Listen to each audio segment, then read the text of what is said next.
Welcome to Is Anybody Listening to Me podcast with Azar and the Meat. And unfortunately, our third man isn't in today, but in honor of him, Big Meat, I was thinking maybe we should change the talk title. Instead of Is Anybody Listening to Me, maybe we should just change it to Good Talk. What do you think? Changing our name? That is good. That's a good title for another podcast. That could be that could be one of our spin-off podcasts that we do. All right. Anyways, so that's I've seen that those words in many texts lately. So it's funny. I actually didn't even realize we talked about it on the podcast last week. So when people started actually texting it through, and I go, "Oh, that's funny." At first, I was like, wait a minute, I'm missing the joke here. I'm like, we did talk about it on the podcast, and then it actually was like coming back to me. I actually was getting some text from R3 being like, hey, what's with all this good talk? Like, what is it? Why is everybody saying that? Apparently, he didn't listen to our latest podcast. You got to listen to the podcast. Anyways, yeah. This is good. This is Good Talk with Azar and the Meat, and today we're going to be covering some fun topics. Book of Boba is out, and we're finally going to get a chance. We're on episode 5, so there's 2 more episodes before the season's over. So we figured it's a good time to jump in, and Big Meat will share some insight on the episode and where we think it's going. We're going to cover the championship weekend, which is exciting, and we're going to do a little bit of a Patriots breakdown of what was the best of the season for the Patriots and what was the worst of the season. And Big Meat is dying to do this. He wants to add a little talk about the Royal Rumble. So I'm going to let him go off a little bit. Mm-hmm. And since the third man's not in it, we don't have to listen to about a surprise guest. The Rock will be showing up or something. So it won't be a long, lengthy one. And since the third man hasn't been around, we're not doing an Olympic talk for a while either. So hopefully I know Big Meat's itching to talk the Winter Olympics. So hopefully we can get our third man in to handle this. But anyways, let me welcome my partner, the co-host of Good Talk, Big Meat. Good talk, Azar. It has been a little while since we had our third man in, Jarvis. It's kind of like, it's been kind of quiet, without him on our podcast. It's been quiet regardless because we haven't done a lot of these lately. And I know our biggest fans are just, chomping at the bit here. They keep asking, they want more podcasts. They want us to give them the content. And we're not giving it to them. We haven't been giving it to them, Azar. But here we are. We're going to try to throw together a quick, entertaining one. So yes, and we do have a strategy, hopefully, to be able to squeeze in more episodes. And they might be shorter at times, but we want to just hopefully increase the frequency of trying to get these things done. So hopefully our plan will work, and we can get more episodes. Because a lot of people were more itching, Big Meat. Just what happened to all your picks? I think that's what people were really itching is all these bold predictions. You were so great in 2020, and then you come into the 2021 season, and you are like a giant goose egg. Yeah. And you can say it's. And here I am, ready to gloat about my pickle Bengals.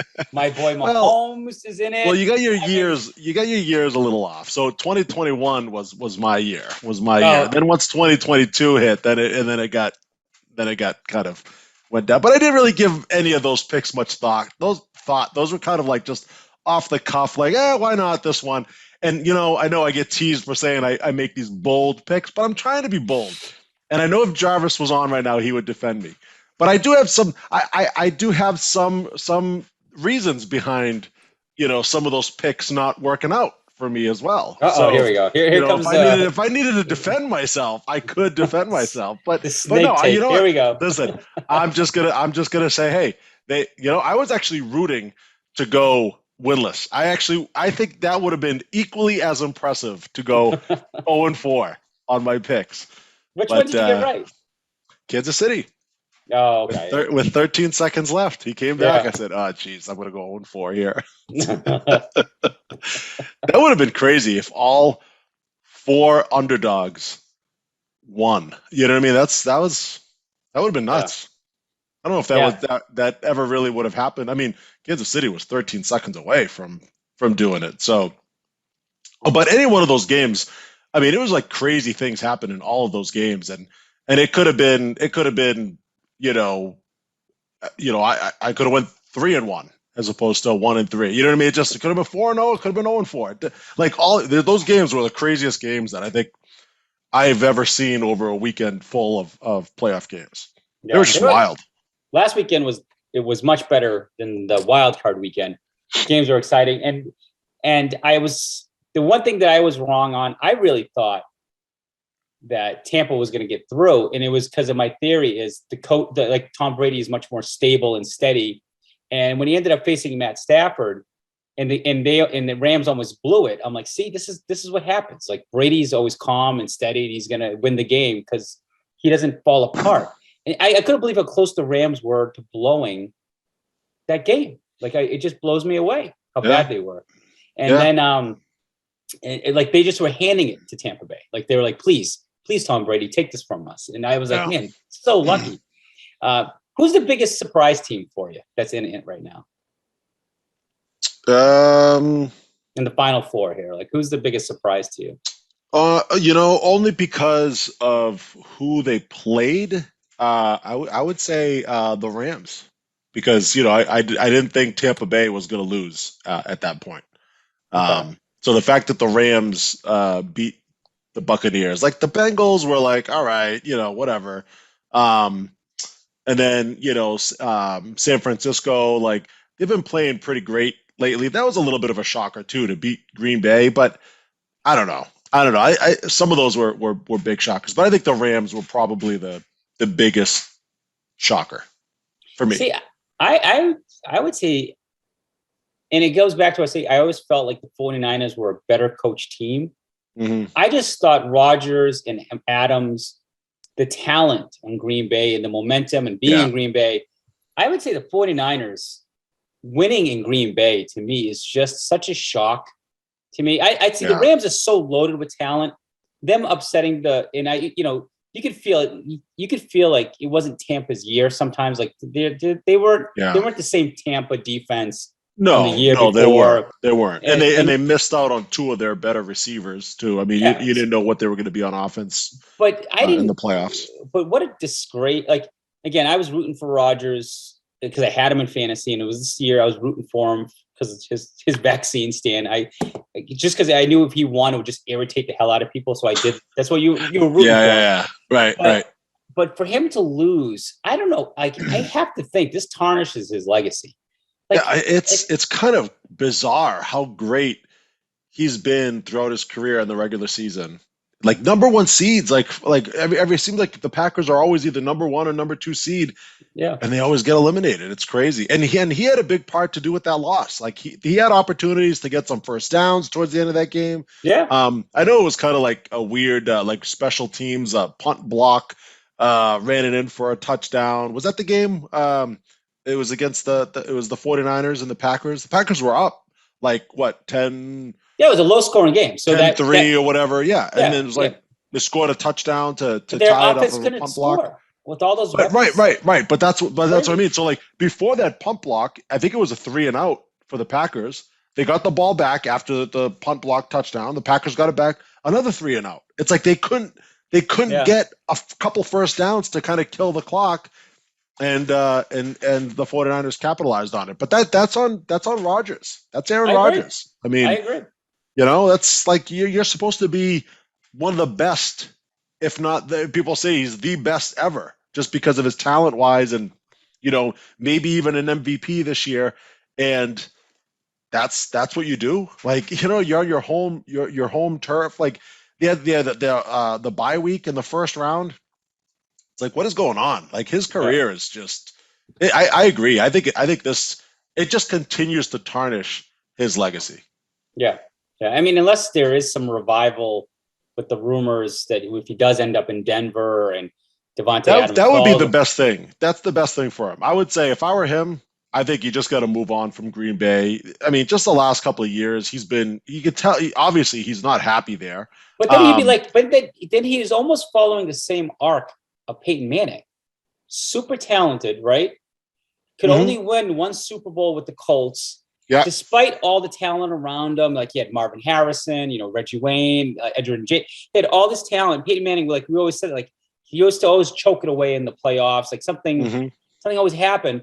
Then he went to Denver and got his second Super Bowl. Yeah. So I'm just wondering, is this going to be like the same thing? Like he's going to go to Denver and he's going to win his second Super Bowl. Then he's basically, because it's between Brady, Manning, and Aaron Rodgers are the top three quarterbacks. Right now, like the modern quarterbacks of all time, those are the top three quarterbacks. Yeah. If you want to say Montana, but you're saying modern of the last modern years like or so.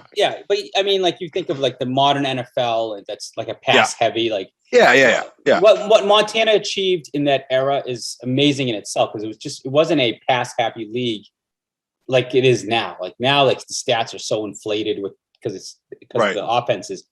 But I'm looking at him like. So basically, if he goes to Denver and he wins another Super Bowl, it's like, yeah, I guess he's just like Peyton Manning. But how can you keep calling him the greatest? There's no way anybody can surpass Tom Brady. No, and I've seen more lately. People are just acknowledging Tom Brady is the greatest. Like there's no arguing anymore. This game of because people hated him because he was there's no argument anymore. Tom Brady is the greatest quarterback in the history of the NFL. Because he's got the combination. He's got the combination of Super Bowl wins and stats.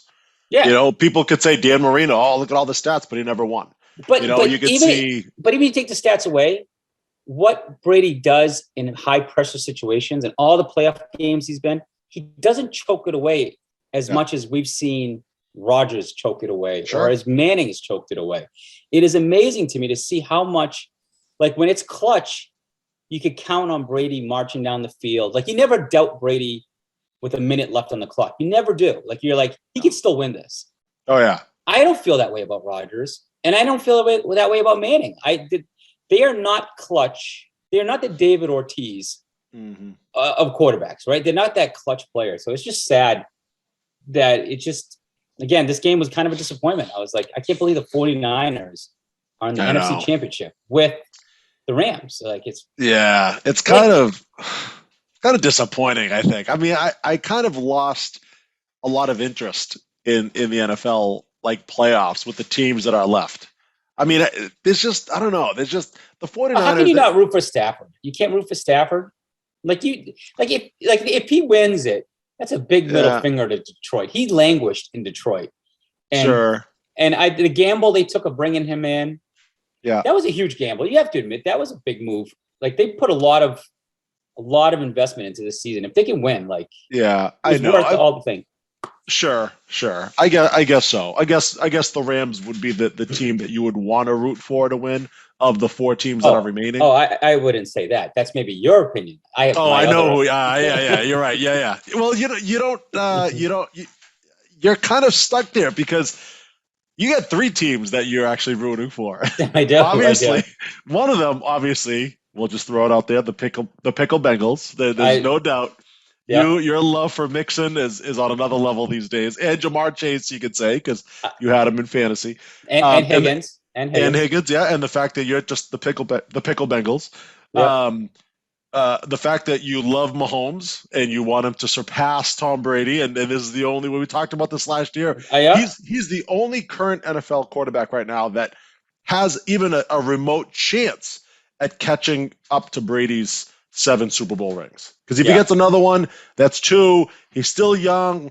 He's still great, right? I mean, he could get there. Very unlikely, but he could. He's the only quarterback that could do that. So you're rooting for him as well. And you're also rooting for the Rams because the reasons that you said, but your love for Cooper Kupp. He's your new man crush. So you got 3 teams.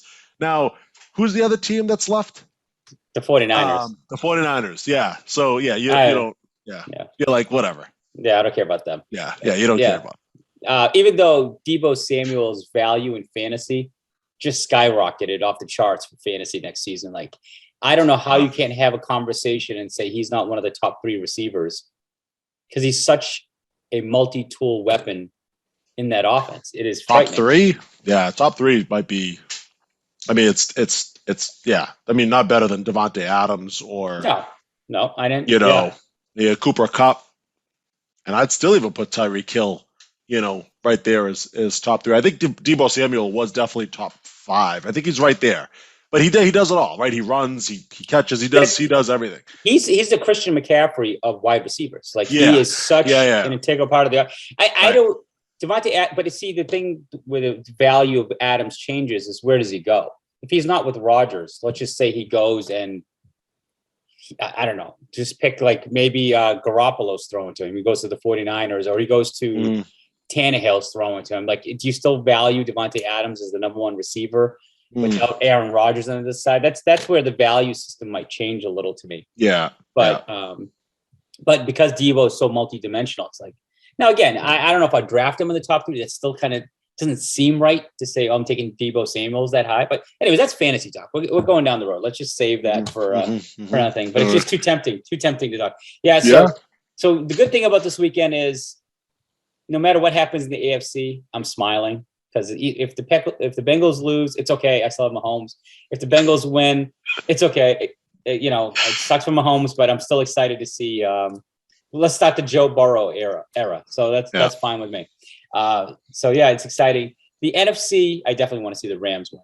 But I think this weekend, the Rams that defense is far superior. I think the 49ers are more banged up now they're limping into this, especially with Deebo getting hurt near the end of last game. Yeah. And I think Kittle got banged up a little bit too. Yeah. I saw him like limping away. Yeah.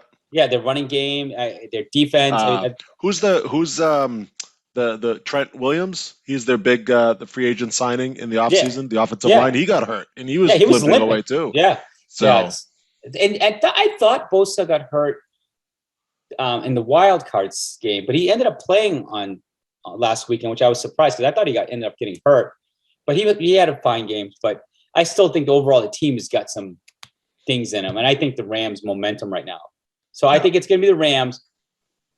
I hate to root against the Bengals, but I'm still picking it's going to be the Chiefs over the Rams. I just think the talent of the Chiefs they just turned on that gear, and I don't think anybody's catching them at this point. And Tyreek Hill was just insane that game. Like he was just like there was no stopping him on the punt returns I mean he was just like all over the field. Yeah, and I still going to stick with my prediction: Kansas City winning the Super Bowl this year. Yeah. It's not Brady versus Mahomes like I thought, but I still have the Chiefs winning it this year. Yeah, Chiefs versus the Rams.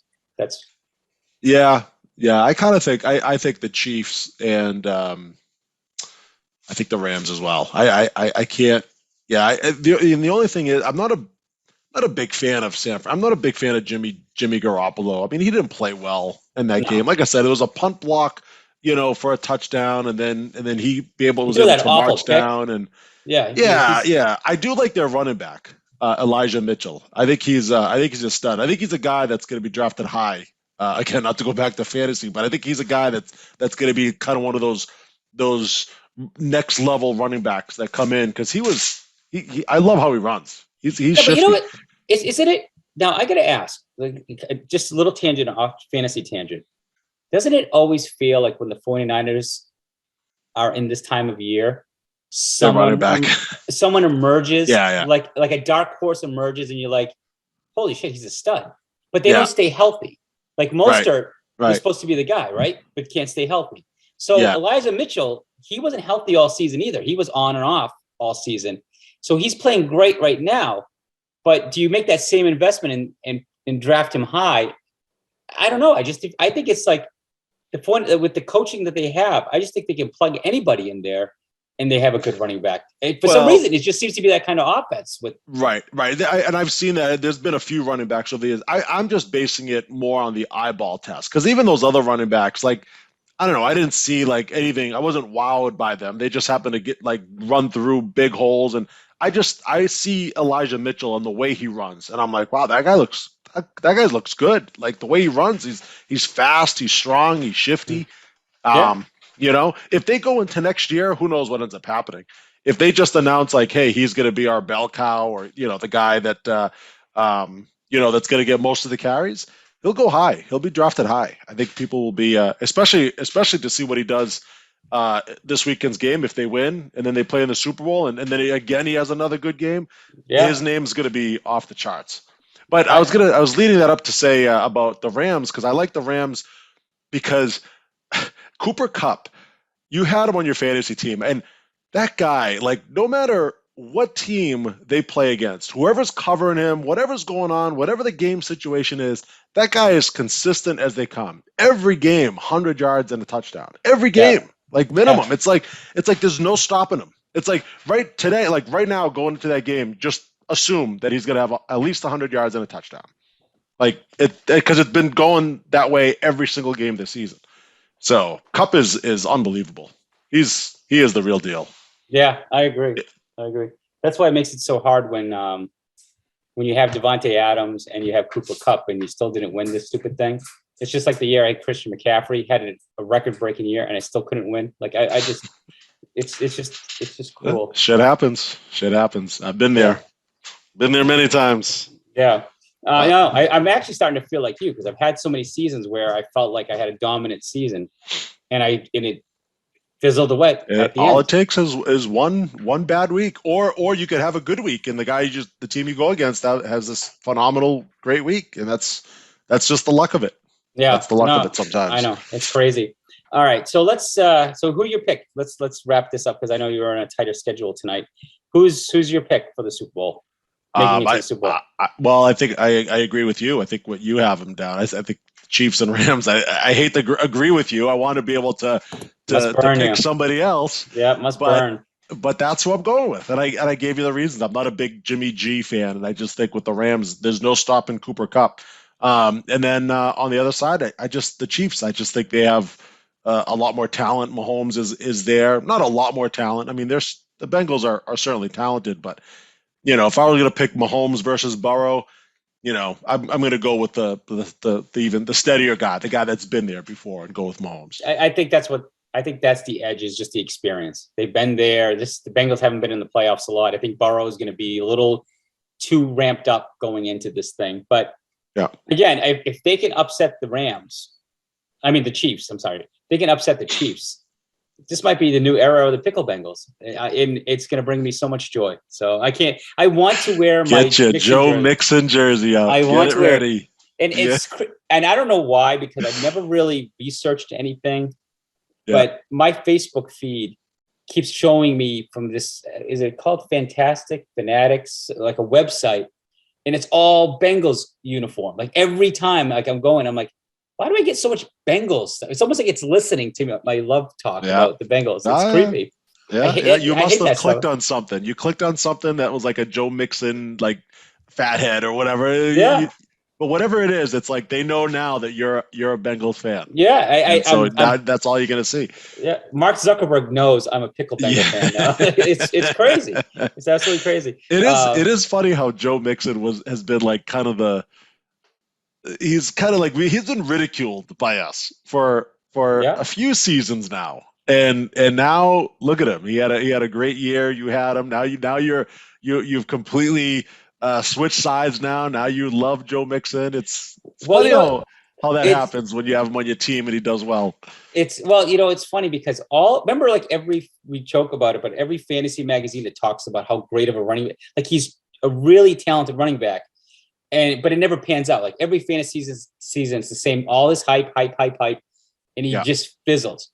And this is the one random year in his career, he actually lived up to the hype. And you're like, oh, I see it. I see what they're talking about now. But it wasn't Joe Mixon's fault. It was the team was really that bad around him, and you give him a real quarterback with some good receivers. So he's not the sole. Like he can't do what Christian McCaffrey does. Christian McCaffrey has no talent around him, and he's a beast. Joe Mixon needs talent around him. Like as good as he is, he can't function without. Like we saw what happens to Joe Mixon without talent around him. So it is. It's actually funny to see because you're right. We trashed him because we could never understand why the fantasy magazines would hype him every season. And you're like, what are they seeing? Like there's no way. But hey. Well, you know what though? They kept saying it, and eventually they're going to be right because they were wrong like 3 seasons in a row, and then all of a sudden it's like, see, I told you so. I told you he's great, and it's like, well, I mean, obviously you keep saying the one he is the bell cow. He's been the bell cow on the team for forever now. Yeah. But he could either never stay healthy or he just hasn't really performed. Yeah, it's crazy. It's crazy. I'm very happy I'm very excited, and it's just because of all the fantasy grief I got for drafting him. So I'm just happy. And Yes. I know it's going to burn. It will burn Mr. Roper. If the Super Bowl has Joe Mixon in it, he's going to know I'm on watching that game. I might have to go to his house and try to watch the game with my Joe Mixon jersey just to drive him crazy. Just like the outside his window cheering with Mixon pom-poms. All right, Big Meat. Let's move on from that and let's just jump on to the Book of Boba. Big Book of Boba Fett. So for those who don't know, we're living under a rock. 5 episodes in. It's not my favorite Star Wars thing. It's okay. Like compared to the Mandalorian's first 2 seasons, there's something about the pace about the show. I can't put my finger on it. I just don't know what it is about this thing. I don't love it, but I don't hate it either. I like the attention to details. I love they're not making new characters.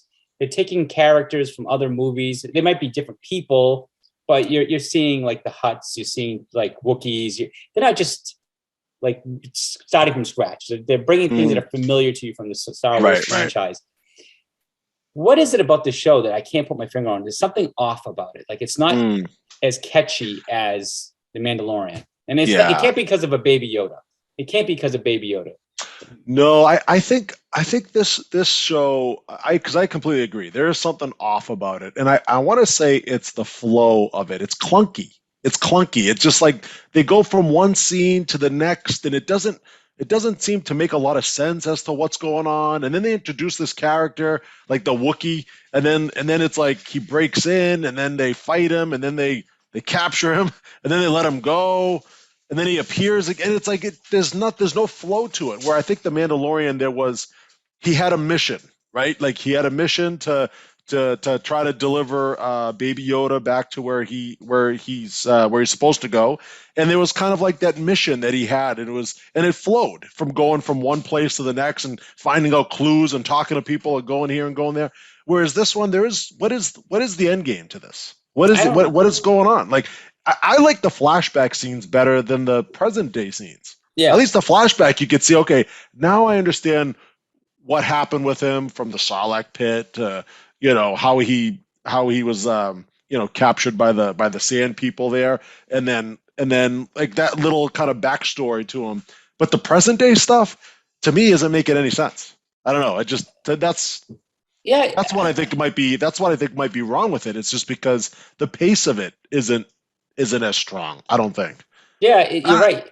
And for some reason, like Boba Fett wasn't in a lot of scenes in the Star Wars, so there's always like this nostalgia. He's one of the more popular characters, but oddly, he's not one of the most.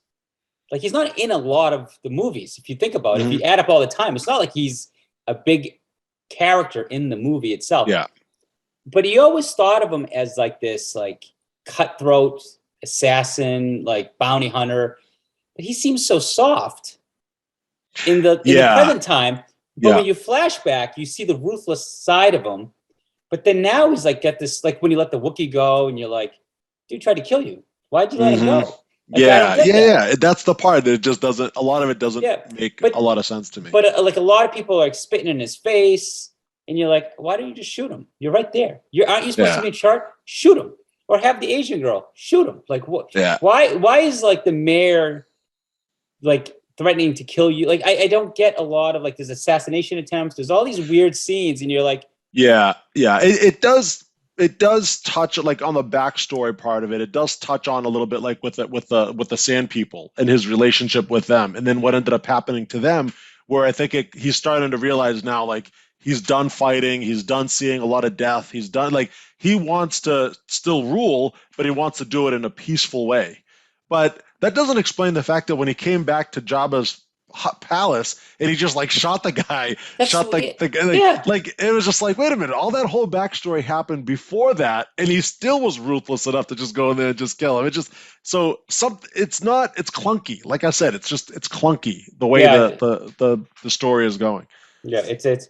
Which, by the way, the last episode, if for those who haven't seen the last episode, little spoiler here, episode 5, right? Yep.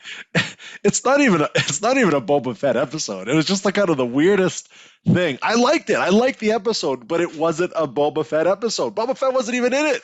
Yeah. So how do you have a show? But you see what they're called, trying to do. They're tying it in like but you could, but a whole episode is the whole thing was about the Mandalorian. It was just like a bonus episode from the Mandalorian season. Yeah. What I don't understand, why do they need to, like, for those who haven't seen the episode, just mute this part and fast forward. But why did it was like the Falcon and Winter Soldier, like when they were on the boat forever. And it's like, get off the boat. Can you do something? They were building that ship for like most of the episode. I'm like, what are we like? Do we need to see her build a ship? And I don't get her character. She seems out of place. Yeah. Like she's this badass lady that almost got eaten by like a rat. And I think she's just she's comedy. Relief. Yeah, that's all she is. Yeah. Sometimes they try a little too hard. Like that's what I don't get. Like her character doesn't fit. So she's this badass lady living on Tatooine that can build crazy spaceships. She's got all this talent, but she's stuck on Tatooine building this. She's never left the planet. She said, and she dated a Jawa. She's like, what's going on here? What the hell? And I didn't really like. I was like, did she just speak to a Jawa in his language?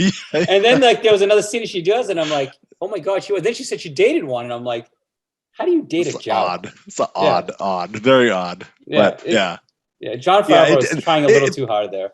The episode did like it was slow. It was just kind of like I don't know. Like the first scene was great, and then it just kind of was just really slow, really, really slow. And I said, okay, at some point midway through the episode, he's gonna run into Boba Fett or Fennec. Fennec is her name.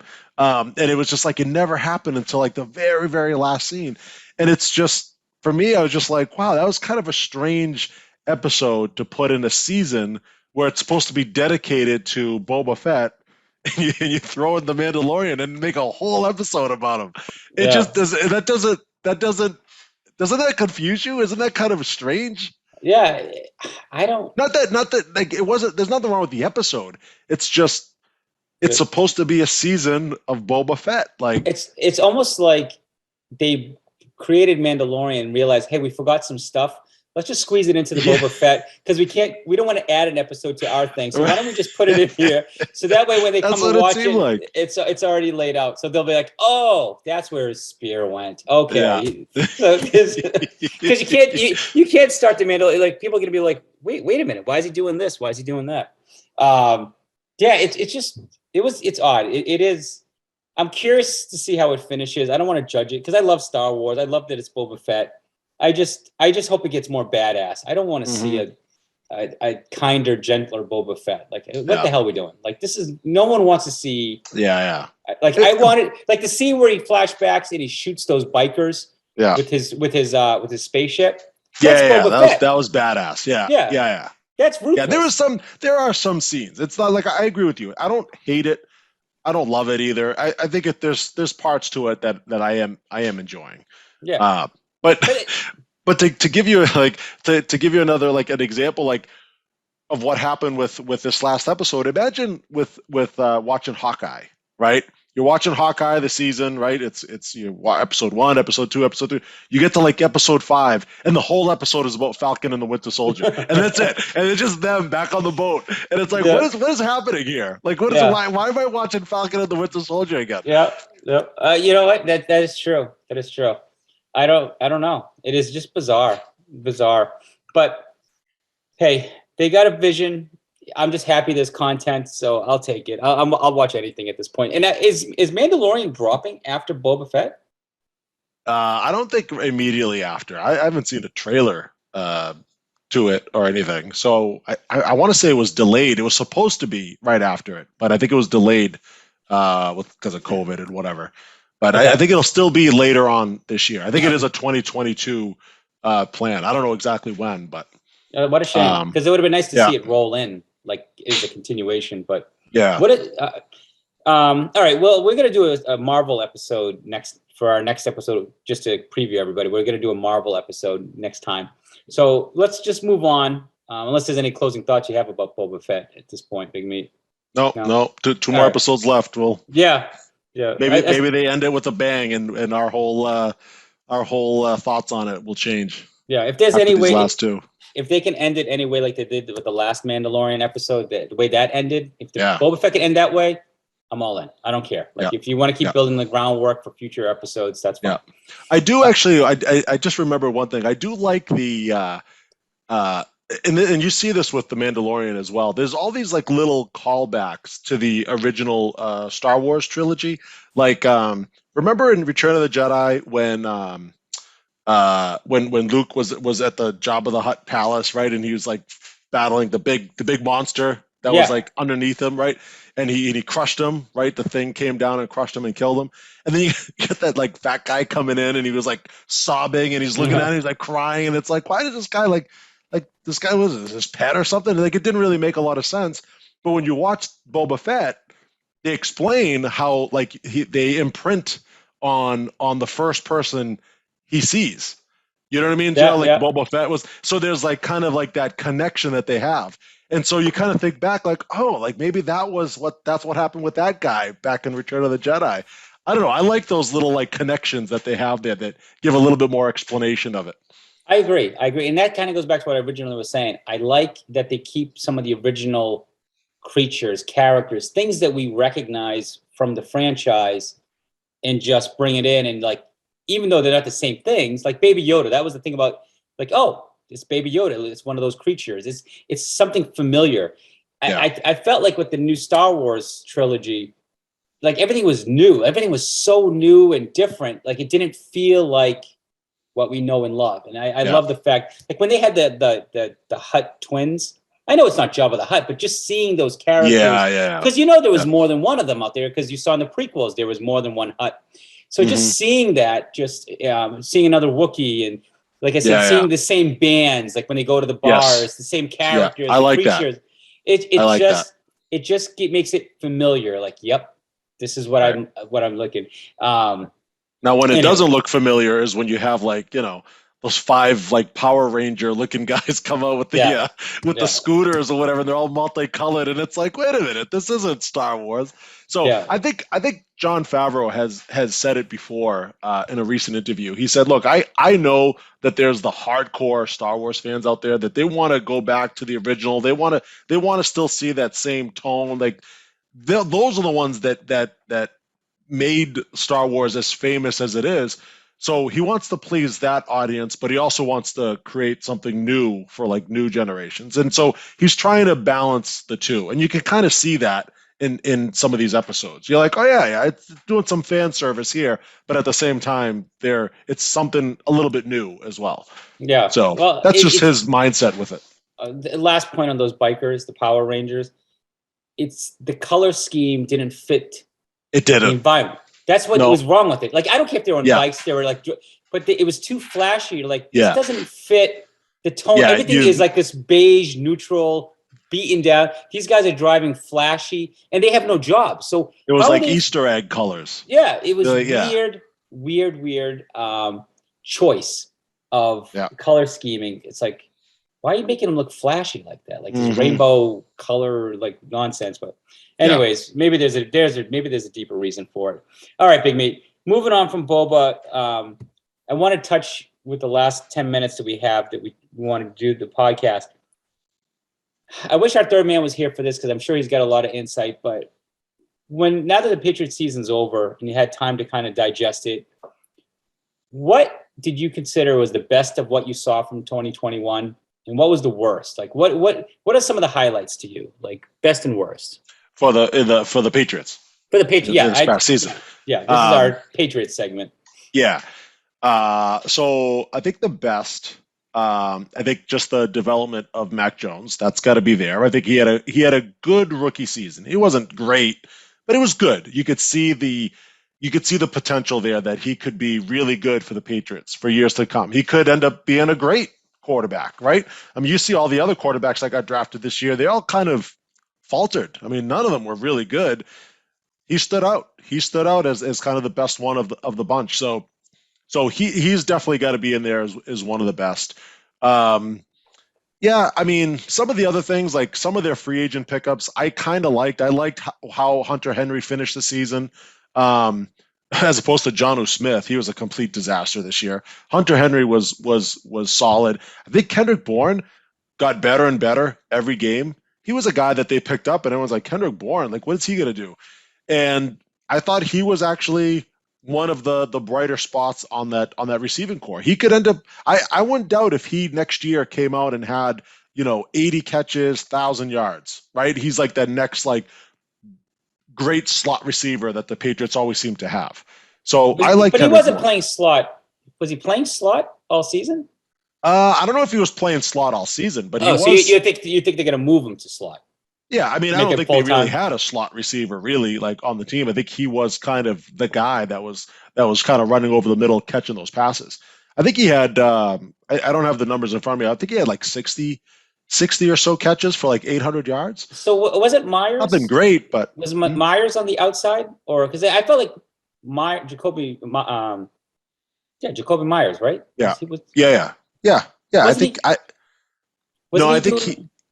he was on the outside. I think he was one of their. I think he was their outside receiver. So it was Nelson, Bourne.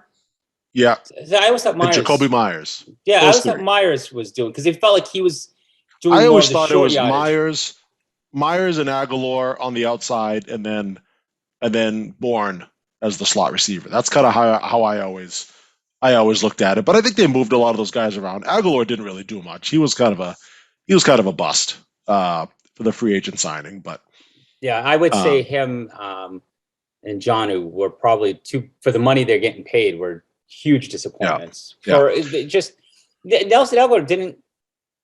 Like he didn't break. Did he break out in any game? Like, did he show any flashes, like of anything that would say to you, yeah, that he could be a number one? I know when they picked him up, we weren't very excited about it, but I thought there would be more upside to him. Yeah, I thought that the talent was there, but man.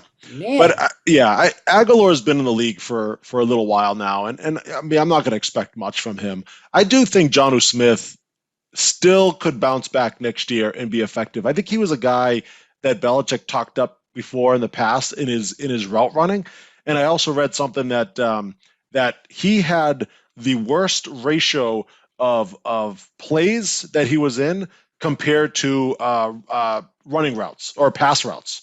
He was just used more as a blocker most of the time. He didn't run a lot of routes out there. For a guy that once led the league, or was like a second in the league behind Kelsey a couple years back in yards after catch. Like, this guy can catch the ball and run and avoid being tackled. They didn't make him run a lot of routes for whatever reason. Maybe they just didn't have a lot of faith in him. Maybe he was injured. Whatever the reason, I still think he's going to come back and be effective for them next year. Nothing great. I'm not saying he's going to be like the next Gronk, but I think he'll be a lot better than what he was this year. Whereas Aguilar, I don't really see that. I don't see improvement in his game. I would argue because Josh McDaniels is supposed to be like this offensive expert, right? Like, whatever. If he couldn't utilize or find a way to utilize Jonnu Smith, I think the only way Jonnu Smith's value is going to increase is if Josh McDaniels leaves for a coaching job and a new offensive coordinator comes in and says, all right, I see this talent. I'm going to try to because it didn't feel like he was part of the game plan. To your point, if he's just blocking, why was he not being utilized more offensively? And even Hunter Henry, to a point, if you look at his targets, he wasn't utilized as much as I thought these guys were. I mean, Hunter Henry was a lot of the end zone targets, which was great. But I just thought they were going to try to really push the tight ends this season. And it felt like they were kind of like an afterthought.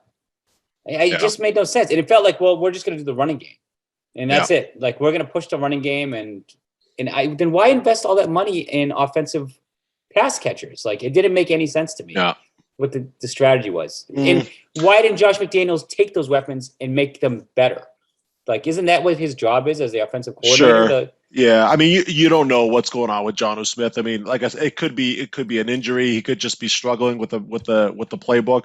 I mean, Hunter Henry worked out. I thought he wasn't like a star, like a superstar, but when they needed a touchdown catch in the red zone, like, he was there. I felt like he was there. He was that guy scoring all their touchdowns. But I thought he was going to be used more Like it felt like there was games he disappeared though, right? How many games did you look at it and say, geez, where's Hunter Henry? Why are we using him more? Or he doesn't show up till the second half.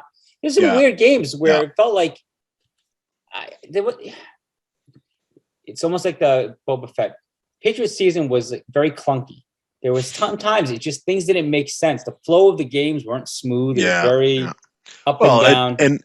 And at the end of the year, right, you see their entire season, they beat up on the bad teams. Like beat up in the ways where they're just like running up the score. They were running up the score on a lot. They were scoring 50 plus points against bad teams, and then they go against good teams and they couldn't beat them. They couldn't beat them. So it's just I think there are some, like, to go back to the general topic of what we were talking about, there are certainly some good things I saw throughout the team. And there are certainly some bad things. Judon was great most of the year until the end of the season.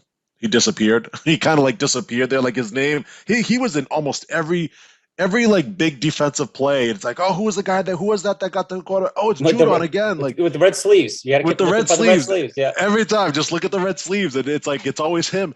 But he would kind of disappear the last few weeks. Like, where was he? And then generally their defense was good. If you look at their stats, right, they led the league in points against. But again, that's because they beat up on the weaker teams. Their linebackers were awful. Like they were just the worst. I mean, I still look back at that play against the Colts. Surprisingly, didn't even make the playoffs. That's a whole other discussion. But when Jonathan Taylor made that little in cut on Hightower, at that moment, Hightower's done. Like he is done. Like how do you know he's going to run the ball? You know they're going to hand it off to him. He's coming right at you. And he just kind of does this little juke move and he runs past you. Like that's awful. That's terrible defense. So between Hightower, Collins, Van Noy, get them all out. I don't care. Like just get rid of them. Cut them. I don't care what they do. They retire. They need to get younger. I would say that's the worst part that I've seen on this team, because they had potential to be one of the best defenses. And if they have no linebackers to stop the run, I mean, people just ate them. Like it just kind of just killed them running against them. Jonathan Taylor, you saw it with quarterbacks running on them. Josh Allen was like leapfrogging over him. It was just pathetic. Yeah, I mean, it's just like it was not good. It's not good. They got to get younger there. So going back to Judon, it felt like he was playing at another level and was hiding the defense's warts. And as soon as he disappeared, they were exposed. Like it was weird because it's almost like he burnt out and he couldn't mask how bad the defense was. It just that, I mean, I don't know if that's exactly what happened, but that's the way I saw it. I'm like, man, as soon as Judon wasn't making the big plays and he wasn't everywhere, it seemed like no one was anywhere anymore. It was like, what was he really? Was he doing everything for you guys? Like, were you guys just standing there? Like, and I wonder if he was just gassed by like just beat up, like just because I felt like he was like, to your point, every big tackle, I saw the red sleeves in it, like or big play or someone getting chased down. It was Judon in the play. He was in it. He was in the play. And once that went away, it was like, holy crap, what is this team doing? Like they can't stop anything anymore. And so that the defense to me, as the offense I had, because we had a rookie quarterback, I didn't know what to expect. I think to your point, you're right. Like Mac Jones' development, they did better than I thought offensively. I thought the bright spot was going to be the defense. And that ended up being the worst part of our season. Like our defense screwed us. Yeah. Like we knew Mac Jones as a rookie wasn't going to be able to catch up with some of the high-powered offenses. We just figured the defense will keep us in the game and they will just grind away. And that's how they got some of their wins. Yeah. Then of course they beat up on all the lousy teams with some flashy touchdowns and all that crap. But yeah, I think for me, the worst was how disappointing the defense was. And I know this is we don't have all night for this, but I bring this all back. I think Belichick has painted himself into a corner. How can you be a GM and a coach, bring your son in, make him like one of the defensive coordinators, or not the official, but with him and Mayo. But now, how do you get rid of your son? Like, what is Kraft going to do to say, look, this defense is terrible? What are you going to do, Bill? Yeah. Is Bill going to fire his son? because where do you start? Like, it's got to be the coaching staff. Like, these guys didn't seem prepared. So can Bill fire his son? Like, is he that ruthless to like change his son's role? No, I think there'd be a way to do it if he had to. He could just sit down with him at home as they're huddled around the kitchen table and just say, look, it's not working out. It's like you can't be the defensive coordinator anymore. And I think there could be a way to do that, but I don't know. I look at that and it's like we're not there. We don't know exactly what's being said between the two, but I know his son's been around the team for a long time. It's not like he just came out of nowhere and then Bill was like, "Yeah, you're gonna run the defense." Like he's worked at it, like from a young age. Like he's had to start low and build his way up, just like every other defensive coordinator has had to do it through his system. Like he did it the same way other guys did it. You know what I mean? So I don't know if it's playing a lot of favoritism where they're like, oh yeah, you're just going to be what's that word? Nepotism. And it's like saying like, all right, I'm just going to give you the job just because you're my son. He did work for it. He's been there for years. I get that. I get that. But there's a certain, like, these are football players. There's got to be a certain level of respect. And you got to wonder if they look at him and say, you're only here because you're dad. Like, like, do they tune him out? Could be, sure. Like, yeah, that's why I said you don't know what's behind the scenes, like what's being said. That was kind of the point. It's like, Bill, you put your son in this situation. If you really wanted to help him, you should probably sent him to another team. You leverage one of your relationships, have him coach, take that experience and coach somewhere else, because you're basically going in front of these veteran players and they're looking at it like, who's this kid? Like, why is this guy? Am I really supposed to listen to this guy? Like, what's his resume other than being Bill's son? Like, what is his resume? Oh, so you've been hanging around the team since you were a ball boy with your dad? Yeah. Like that. Like, I don't know if it garners the same respect. And it's real world. Like if someone came up and someone's son was bossing you around, you're like, dude, sure. It wasn't for your dad. Like, and I just feel like football players would be the same way. Like, because I just feel like again, is that why Mayo is there to kind of balance that, like to have that veteran and the respect? And then they should have made Mayo the freaking coordinator. That way, maybe they would have garnered it. Because that's what they're saying now on all the talk radio is why Mayo is going on these job interviews is because they feel like he would garner the respect of the players and all this stuff. And it's like, well, does Bill not know that? Like, why wouldn't Bill just name, I don't know. I agree. No, I would agree with that. I mean, I just don't know. Like if that's what's really going on, then then you gotta do something about getting your kid out of there. Like you can't have him there. If people look at him and say, yeah, like who are you? Like why should we listen to you just because you're Bill's son? It's like, yeah, I get that part. But where's Matt Patricia? I know we're going on a tangent, but like Patricia is back. He's not even. I think he's still being paid from the Lions. I think he's still collecting his money from the Lions, right? So that's why the Belichick loves it because he's like, I don't think, dude, look, you're getting paid already. Just come in and just be an advocate. Yeah. Why not? He was on Super Bowl teams. Like he has a lot of. Why not bring him back? Like why? What is the ego thing to say?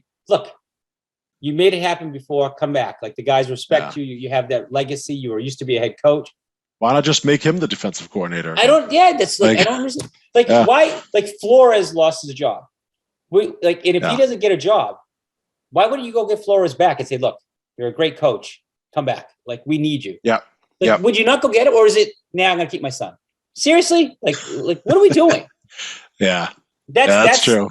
That's where I'm wondering if Bill is starting to like he's more concerned about his legacy and leaving his son's legacy. Like here, I'm gonna retire soon.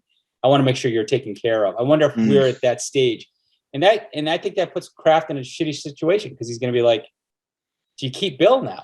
Is it him or nothing?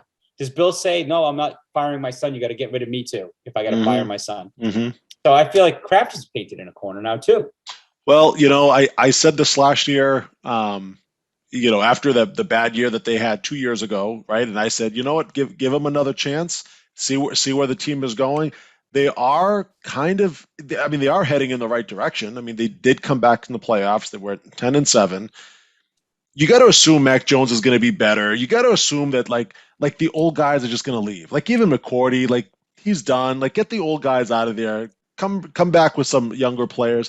And now next year would be kind of the third year post Brady. Next year is the year where I'm expecting them to take that jump, right? They'll be an 11, 12 win team next year. Mac Jones, I'm hoping, will be better. Bourne will be better. Jonnu Smith, Hunter Henry, they're going to be another year in the system. Maybe they go and get a couple more free agents. Maybe the draft will help them get younger at linebacker. Now I'm going to start seeing, now my expectations are high, right? Whereas last year, post Brady, I'm like, I mean, who are we starting? We're starting Cam Newton. Like, what are we doing? This year, Mac Jones is a rookie. I wasn't really expecting him to win the Super Bowl this year, but now next year 3, then we'll see what happens. And then if you start seeing the same kind of bullshit that you're seeing this year, now I would be like, I'd be on the, all right, maybe something's got to be done with Bill Belichick. Maybe it's time for him to go. His son's got to go. Something's got to happen. Something big has got to be shaken up here because it ain't working. It's a tall ask, and only because I have faith in the offense. There's so many broken parts in the defense, and there's so much need. And we can do, as we get closer to the NFL draft, I'm sure we'll be talking about that and Patriot needs. Man, he's gonna have to pull a miracle out of his ass, because I think, to your point, we can't keep saying, "Oh, next year, Bill will get it all figured out." Like, at some point, it's gonna be like, "Bill, you're the freaking GM. What are you doing? Like, yeah, how do we have a decrepit defense? Like, why weren't you filling the funnel with talent? You can't always get everything on the bargain. You spend all this money on offense 1 year. I don't know if they have the wallet to go fill it up with defense. Like, you know what I mean? Yeah, like, they got a little bit of cap space. They got a little bit of money, especially if some of those guys retire. They're not like one of the top teams like they were last year with a boatload of money, but they got some money. Yeah, and they got some money to spend. Yeah, but that's a separate episode. But I really hope it doesn't end ugly. But man, this is where Bill's got to shine. Like, this year, like, you gotta. Yeah, you're supposed to be the defensive genius. This can't happen again. Like Mac is still developing. Year 2 might be a step forward. It's incremental, but if that defense can't keep offenses in check, and I mean, the Bills are the real deal. No matter what anybody says, they are the real deal. They're projected, in my book, in my eyes, they're going to win the AFC East again next year. Like, they're the lock for the AFC East, unless something dramatic changes with the Patriots. Like, and that's a tall thing to fight.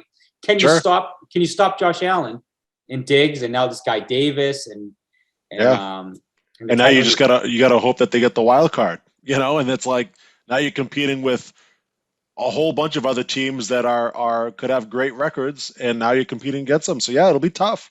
Yeah. It'll be tough. It is a tall order. I agree. Yeah, it should be. But we'll see. We'll see. We'll see. Yeah, and so for those that are listening, Big Me and I have a lot to talk about on this podcast, because we got a lot of Patriots talk leading up to the NFL draft. There's a lot we're going to be covering as the weeks go by. Yeah. So we will have content, because as news breaks. All right, Big Meat, here's your time to shine. We went a little bit over than what we talked about. I'm going to give you a few minutes. I'll be quick. Royal Rumble predictions. Give it it's to my us. favorite time of the year, Azar. Right. The NFL games are this Saturday, right? They're this Saturday. I'm not really even looking forward to those games. They're Saturday or Sunday? Sunday, 3:00. Are they Sunday? Sunday. Are you sure? 3 and maybe you're right. You're right. Yeah. Sorry. Well, either way, it's this week. Usually the Royal Rumble is on. Well, all pay-per-view events are usually on Sundays. They've changed it up recently, and now it's this Saturday.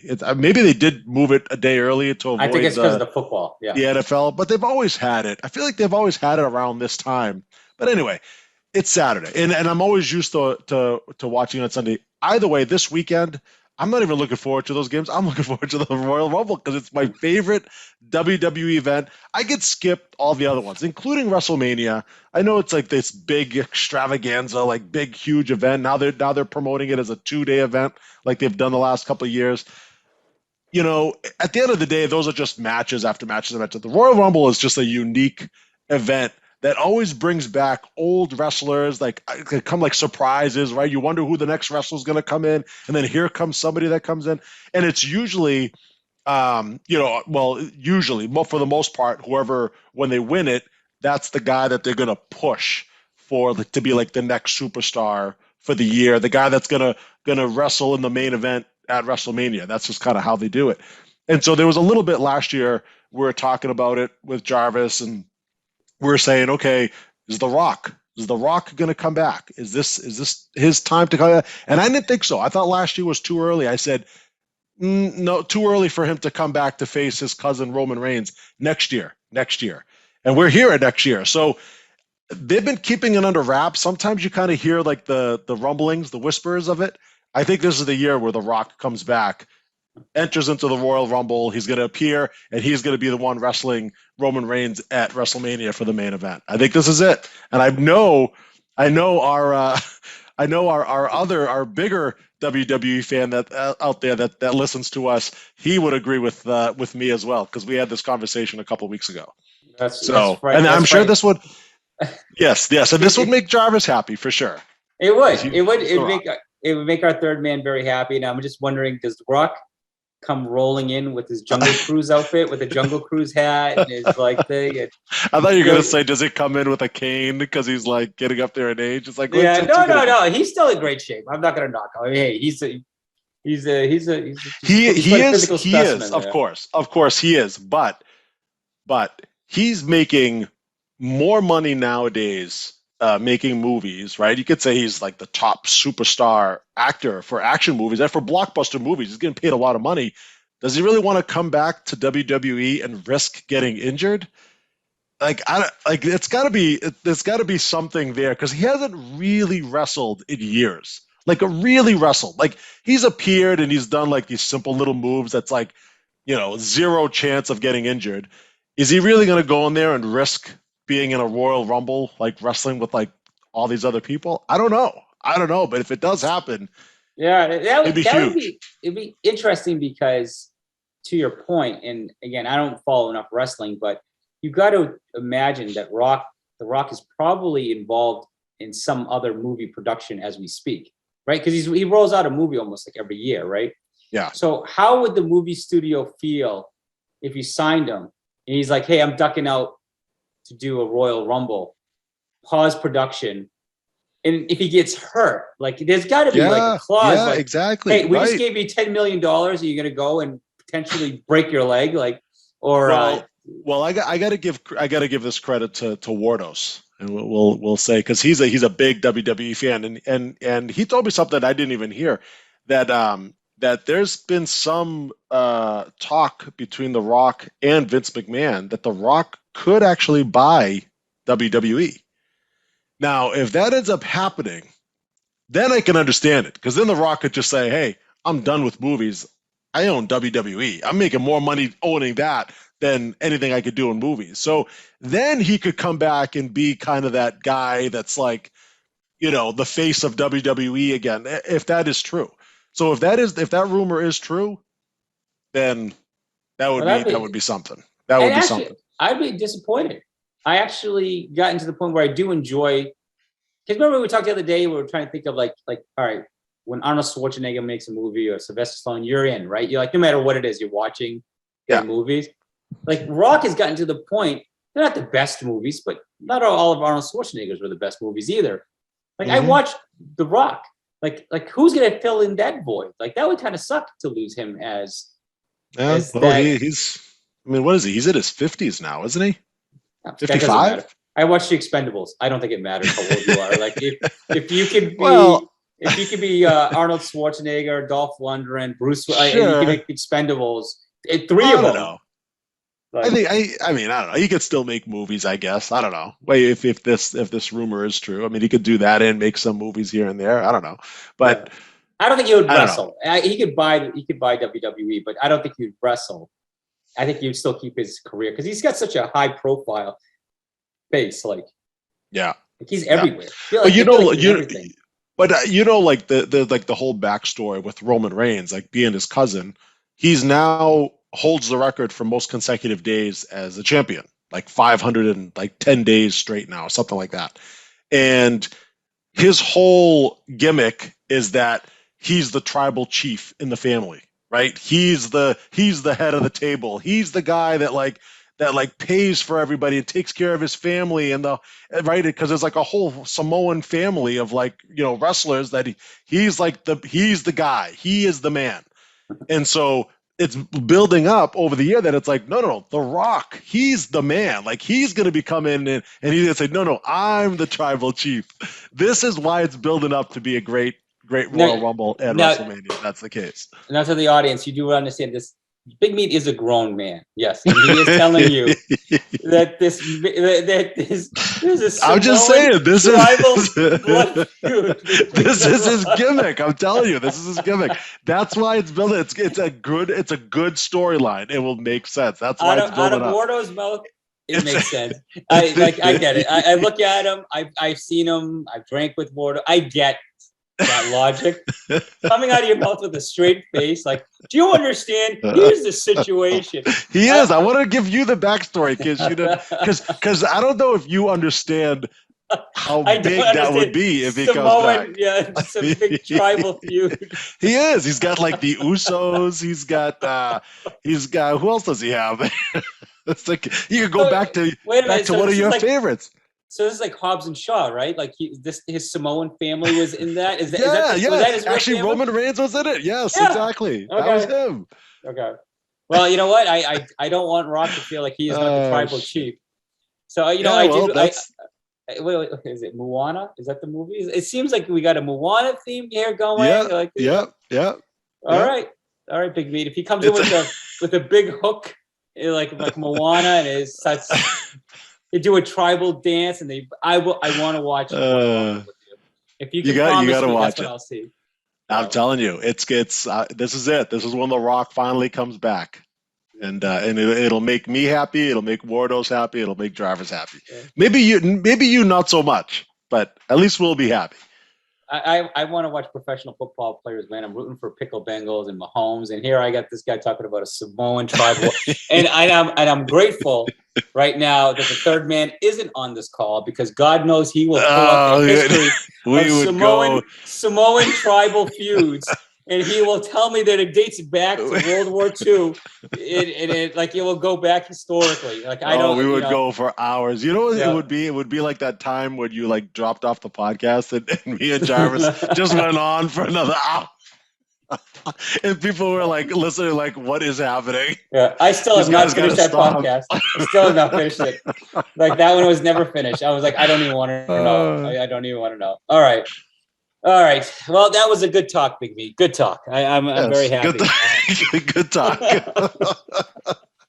can tell now it's getting late. Yeah. All right, Big V. Well, you know what? Thank you for sharing your insight on the Royal Rumble. I'm sure you'll give us a recap because you'll be very excited. Absolutely. I can't wait to see the news on what happens this weekend for you. All right, folks. Any closing thoughts, Big Meat, before we wrap it up? No, that was my closing thought. That was my closing thought. Okay. Yes. All right. You got to watch the Royal Rumble, tribal folks. chief. Yeah. The battle for the Samoan tribal chief is on this weekend.